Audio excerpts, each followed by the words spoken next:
बिस्मिल्लाहिर्रहमानिर्रहीम बिस्मिल्लाहिर्रहमानिर्रहीम अस्सलाम वालेकुम वरहमतुल्लाहि वबरकातुहू। मुअज़्ज़ज़ सामाईन, मैं हूँ आपकी होस्ट और आज हम लोग जो टॉपिक पढ़ रहे थे उसको कंटिन्यू करके आज हम लोग उसको एंड कर देंगे। तो उसको स्टार्ट करते हैं। बिस्मिल्लाहिर्रहमानिर्रहीम।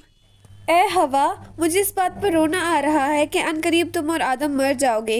हवा ने बेकरार होकर पूछा, ए नाना शख्स, इस अंजाम से बचने का कोई रास्ता? शैतान ने कहा, ए हवा, अगर तुम इस दरख्त के फल खा लो तो तुम्हें कभी मौत ना आएगी। तुम दोनों हमेशा हमेशा इसी जन्नत में नेमतों के मज़े लूटोगे। खुदा ताला इस पेड़ का फल खाने से तुम्हें इसलिए मना करता है कि कहीं तुम हयात अबदी ना पाओ। हवा पर शैतान के इस वावेले का असर हुआ। उन्होंने दरख्त से 3 फल तोड़े और सारा माजरा जाकर हज़रत आदम अलैहिस्सलाम की गोश गुजार किया। कहने लगी, एक फल मैं खा लेती हूँ और 2 तुम खा लो, कि मौत हम दोनों से हमेशा हमेशा के लिए दूर हो जाए और हम जुदाई के अंदेशों से आज़ाद होकर अब्दी राहत की ज़िंदगी गुजार सकें। हज़रत आदम अलैहिस्सलाम भी शैतान के इस बिलवास्ता बहकावे में आ गए और उन्होंने शजरे ममनू के फल हवा के साथ मिलकर तनाल कर लिए। फलों का खाना ही था कि उनके सरों पर मौजूद फजीलत और इफ्तिखार के ज़र्री ताज उड़ गए।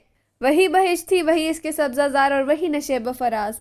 मगर आदम और हवा के लिए सब कुछ बदल चुका था।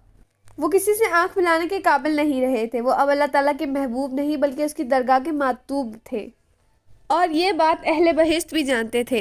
इनकी निगाहों में आदम और हवा के लिए तासुफ था, मगर वो इनके लिए कुछ नहीं कर सकते थे। वो सब जानते थे कि ये दोनों अब खुदाई अताब से बच ना पाएंगे। आदम को सजदा ना करके इब्लीस ने जो कहानी शुरू की थी वो अब एक नए मोड़ पर पहुंच चुकी थी। अर्शे मुअल्ला से कई बार खुदा ताला ने हज़रत आदम अलैहिस्सलाम को पुकारा, मगर शर्मिंदगी के सबब हज़रत आदम अलैहिस्सलाम से जवाब ना बन पड़ा। आखिर हज़रत जिब्राइल अलैहिस्सलाम इन पर ज़ाहिर हुए और उन्होंने कहा कि ए आदम, आपका रब आपको पुकारता है।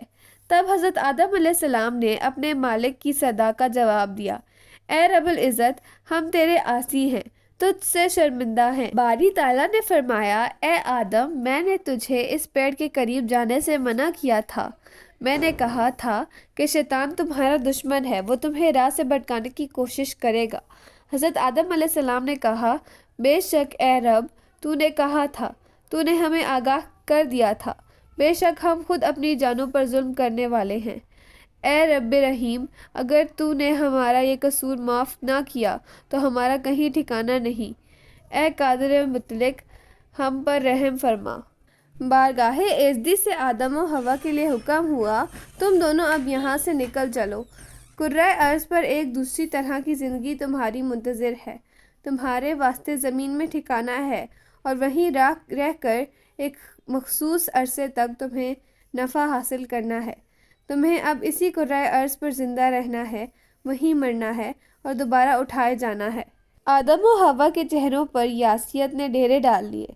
वो जन्नत के हसीन नज़ारों को बसदे हसरत तकने लगे। इन्हीं नदी नालों में, इन्हीं बागात और सब्ज़ाज़ारों में उन्होंने अपनी हयात का हसीन अरसा बसर किया था। इन फिज़ाओं में इनकी बाहमी मोहब्बत की यादें बसी हुई थी और इन्हीं हवाओं में इनकी हम्दो सना गूंज रही थी। ये जन्नत इनकी नाकाबिले फरामोश यादों की जन्नत थी और अब इस जन्नत से बिछड़ रहे थे। हुक्म रब्बी के मुताबिक जिब्राइल ने आदम और हवा को अफलाक से ज़मीन पर पहुंचा दिया। इन दोनों के अलावा ताऊस, सांप और शैतान को भी ज़मीन पर फेंक दिया गया। आज के लिए बस इतना ही। आपसे मुलाकात होगी इंशाल्लाह अगली वीडियो में एक नए और इंटरेस्टिंग टॉपिक के साथ। अगर आपको वीडियो पसंद आई तो हमारे चैनल को लाइक, शेयर, सब्सक्राइब करना मत भूलिएगा और बेल आइकन को भी ज़रूर दबाइएगा। अस्सलाम वालेकुम वरहमतुल्लाहि वबरकातुहू।